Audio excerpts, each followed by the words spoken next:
Side આપો.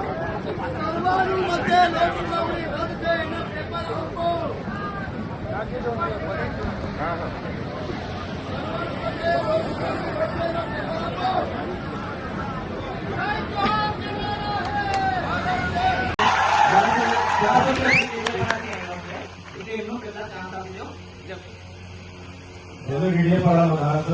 ધારાસભ્ય આખા ગુજરાતનો છે. એમણે ખૂબ સારા પોઈન્ટ ઉઠાવ્યા છે. આખા ટેકનિકલ પોઈન્ટ છે. એ પોઈન્ટ બધા નોટ કરજો.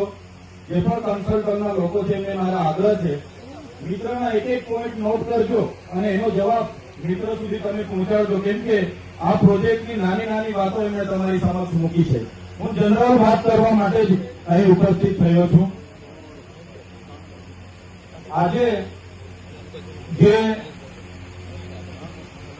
જીએમડીસી દ્વારા વાલિયામાં જે પ્રોજેક્ટ આવે છે, તો હું પહેલા તમને ચોખવટ કરવા માંગુ છું. અમે અહીં આવેલા બધા જ લોકો વિકાસના જરાય વિરોધી નથી. દેશનો વિકાસ થાય, રાજ્યનો વિકાસ થાય, પ્રદેશનો વિકાસ થાય, વિસ્તારનો વિકાસ થાય, અમે બધા સહમત છે. પણ જયારે દેશના વિકાસની વાત આવે અને અમારા લોકોએ ભોગ બનવા પડે, એ વાત અમારા ઘરે ઉતરતી નથી. કેમ કે તમારા જીએમડીસીનો લિગ્નાઇટ પ્રોજેક્ટ એક રાજપારડી જે અમારી નજર સમક્ષ છે, ત્યાંના લોકોની શું હાલત છે, તમે જે તે વખતે ત્યાં જમીનો સંપાદન કરી પ્રોજેક્ટ લઈને આવ્યા. તમે 22 જેટલી બાબતો પર સહમતિ આપી હતી. જે આજે તમે અહીંયા બતાવ્યું છે એ પ્રમાણે તમે કીધું શિક્ષણ આપીશું, આવાસ આપીશું, નોકરી આપીશું, સિંચાઈની જમીન આપીશું, રિસાયકલિંગ કરી ફરી જમીન આપીશું. તમે આજે બધા રાજપાડી લિગ્નાઇટ પ્રોજેક્ટ એ તમે જોઈ આવજો. ત્યાંના આજુબાજુ આમોદ હોય, જૂના માંજી પર હોય, તમામ ગામોની પરિસ્થિતિ આજે શું છે. એટલે આ પ્રોજેક્ટનો અમે સખત શબ્દોમાં વિરોધ કરીએ છીએ. અમને આવા કોઈ પ્રોજેક્ટની જરૂર નથી. તમે ડેમોના નામે, નહેરોના નામે, જીઆઈડીસીના નામે, જીએમડીસીના નામે, હાઈવેના નામે આજે દેશમાં 1,40,00,000 આદિવાસી સમાજના લોકો ભટકે છે. અહીંયા પણ તમે જમીનના નામે 8-10 લાખ રૂપિયા આપી દેશો, પણ અમારા ખેડૂત એ કઈ કોર્સો ખાઈને જીવાના નથી. અન્ન પેદા થાય પછી જ અમારા લોકો જીવાના છે.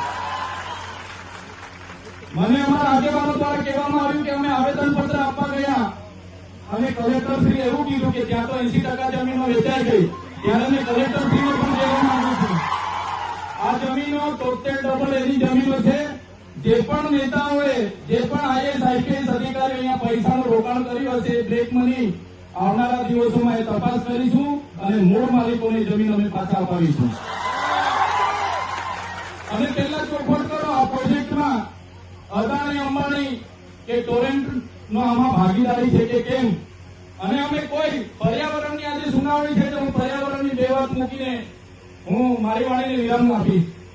જે પણ પ્રોજેક્ટ આવે છે એમાં ભૂગર્ભ જળ હોય કે સપાટી જળ હોય, તમામ ખલાસ થઈ જાય છે. જીવ જંતુથી માંડીને માનવ જીવન પર જોખમ છે. હવાનું પ્રદૂષણ થાય છે, ધ્વનિનું પ્રદૂષણ થાય છે, જમીનનું પ્રદૂષણ થાય છે. એટલે અમને આ પ્રોજેક્ટ સાથે કોઈ લેવા દેવા નથી. આ પ્રોજેક્ટ આજની તારીખેથી જ રદ કરવામાં આવે એ અમે આગ્રહથી માંગ કરીએ છીએ. જો સરકારને કોલસાની જરૂર પડે, જો સરકારને ભવિષ્યમાં કોલસાની જરૂર પડે તો અહીંયા જે પણ ગ્રામ પંચાયતો છે, અહીંયા જે પણ ગામો છે, એમની પાસે સરકારે વેચાતો કોલસો મળી જશે. આવનારા ભવિષ્યમાં એમની પાસેથી તમે વેચાતો લઈ લેશો.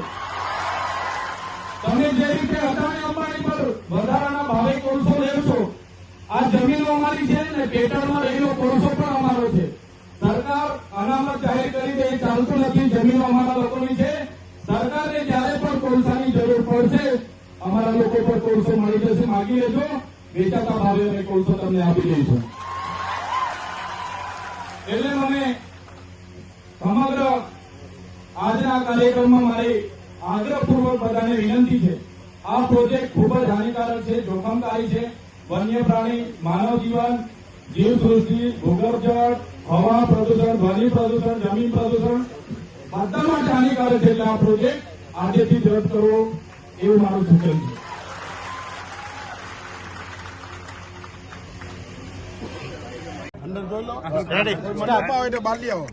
આજે ભરૂચ જિલ્લાના વાલિયા ખાતે જીએમડીસીનો જે પ્રોજેક્ટ આવી રહ્યો છે એની લોક સુનાવણી હતી ત્યારે અમે સ્પષ્ટ કહેવા માંગીએ છીએ, અમે દેશ, રાજ્ય અને પ્રદેશ કે વિસ્તારના વિરોધી નથી, પણ જ્યારે દેશ આઝાદ થયા બાદ ડેમોના નામે, જીઆઈડીસીઓના નામે, જીએમડીસીના નામે, રોડ રસ્તાના નામે, રહેણોના નામે, હાઈ ટેન્શન લાઇનોના નામે હજારોની પણ લાખો આદિવાસીઓને વિસ્થાપિત કરવામાં આવ્યા છે.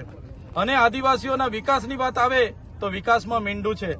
જીએમડીસીનો રાજપારડી પ્રોજેક્ટ, લિગ્નાઇટ પ્રોજેક્ટ 1, એની આજે પણ ત્યાંના લોકો ભૌતિક સુવિધાના વલખા મારી રહ્યા છે.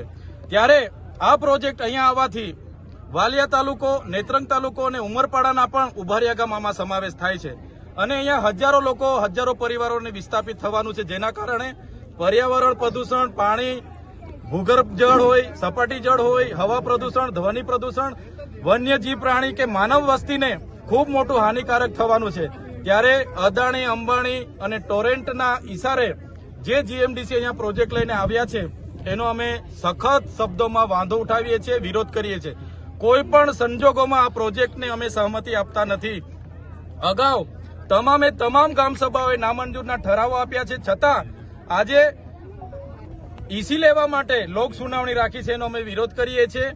અને આવનારા દિવસોમાં પણ અમે એમને કહેવા માંગીએ છીએ, આ વિસ્તાર અનુસૂચિ 5 વિસ્તાર છે, શિડ્યુલ એરિયા છે, પૈસા એક્ટ લાગુ છે, અને ક્યાંય પણ અહીંના લોકોને એન કેન પ્રકારે હેરાન કરીને, ખોટા દસ્તાવેજો કરીને અહીંના લોકોને પ્રોજેક્ટ લાવવા માટેની કોશિશ થશે ત્યારે આરપારની લડાઈ થશે. આજે અમે સંવિધાન અને સંવાદની વાતો કરી છે, પણ જે દિવસે સંવિધાન અને સંવાદ સાઈડ પર રહી જશે એ દિવસે આરપારની લડાઈઓ થશે. અમે ગોળી ખાવા પણ તૈયાર છે, ગોળી મારવા પણ તૈયાર છે, પણ એક ઇંચ જમીન અહીંયા આપવા માટે તૈયાર નથી. ત્યારે આજના પ્રોજેક્ટમાં તમામ લોકો મોટી સંખ્યામાં ઉપસ્થિત લઈને સર્વાનુમતે બધાએ એક જ સુરે નામંજૂરનો ઠરાવ આજે પણ અમે કર્યો છે અને બહિષ્કાર પણ અમે કરીએ છીએ. અને કલેક્ટરશ્રીએ જે એમના સ્ટેટમેન્ટમાં કીધું કે અહીંની 80% જમીન અહીંની વેચાઈ ગયેલી છે, ત્યારે આપના માધ્યમથી કલેક્ટરશ્રીને પણ અમે કહેવા માંગીએ છીએ, એ જમીનો આદિવાસીઓની 73 એની જમીનો છે. તમારા જેવા કેટલાક અધિકારીઓએ આઈએસ, આઈપીએસ અને નેતાઓના કાળા નાણાં અહીંયા રોકેલા છે. એ પણ આવનારા દિવસોમાં અમે ખાલી કરાવીશું અને મૂળ માલિકોને એમની જમીન પરત આપીશું. અમે કોઈ પણ ભોગે આ પ્રોજેક્ટ અહીંયા લાવવા માટે સહમત નથી. અમારે જે પણ ક્ષેત્રે જ્યાં પણ મોરચે લડવું હશે, અમે બધા પક્ષ, પાર્ટી, સંપ્રદાય, સંગઠનો બધા ભૂલીને એક થઈશું. પણ અહીંથી ચૂંટાયેલા પ્રતિનિધિઓ, એ ધારાસભ્ય હોય, સાંસદ હોય, એમણે આ પ્રોજેક્ટ લાવવા માટેની જે સહમતિ આપી છે, ત્યારે આ લોકોને પણ અપીલ કરું છું, આવા નેતાઓને ઓળખી લેવા પડશે.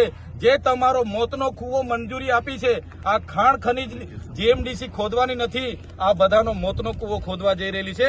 એના મેઇન જવાબદાર ચૂંટાયેલા આપણા ધારાસભ્ય, આપણા સાંસદ, એમના તાલુકા અને જિલ્લાના પ્રમુખો છે. આવનારા દિવસો પણ એમના ઘરે બેસાડી દેજો, એવી સૌને અપીલ પણ કરું છું. જોહાર.